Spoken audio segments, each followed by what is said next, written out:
गोस्वामी तुलसीदास रचित रामचरितमानस हम सबने सुनी और पढ़ी भी है, लेकिन कोरबा के एक स्कूल के प्राचार्य ऐसे हैं जिन्हें इस रामचरितमानस की एक एक पंक्ति याद है।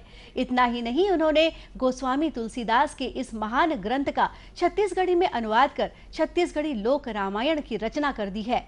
ये है कटघोरा विकास खंड छुरी में स्थित एकलव्य विद्यालय के प्राचार्य गणेश राम राजपूत। ये मूल रूप से अंग्रेजी भाषा के शिक्षक हैं। श्री राजपूत बताते हैं कि बचपन से ही वे रामचरितमानस का गान कर रहे हैं। श्री राजपूत को रामचरितमानस का छत्तीसगढ़ी में अनुवाद करने में 25 साल लग गए। मेरी इच्छा थी कि मैं उसे छत्तीसगढ़ी की अपनी बोली में लिखूं और जन जन तक फैलाऊं, तो मेरा यही प्रयास है कि छत्तीसगढ़ी में लिखने का प्रयास मैंने किया है। इसके लिखने में तो 25 साल के आसपास लगा है, क्योंकि बचपन से ही मैं रामचरितमानस पर गायन वादन करते रहा हूँ। हमारे माता पिता लोग हमें घूमने नहीं दिया करते थे। हमारे बाबा कहते थे कि रामायण पढ़ो और या फिर ये किताब पुस्तक पढ़ो, घूमना नहीं है।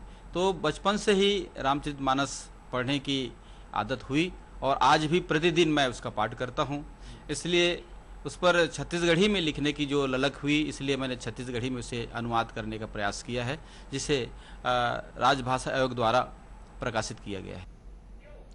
उनकी इस साधना को प्रदेश सरकार ने भी समझा और पहचाना तथा राजभाषा आयोग ने बाकायदा उनकी छत्तीसगढ़ी लोक रामायण किताब का प्रकाशन करवाया। श्रवणामृत जही कथा सुनाई, सो कही प्रगट होत किन भाई। इसका तात्पर्य होता है कि जब जिस राम की कथा सुनाने वाले, ये आप कौन है भैया, प्रकट क्यों नहीं होते, ये माँ जानकी का कहना है। तो मैंने उसको छत्तीसगढ़ी गीत के रूप में इस प्रकार से दिया है।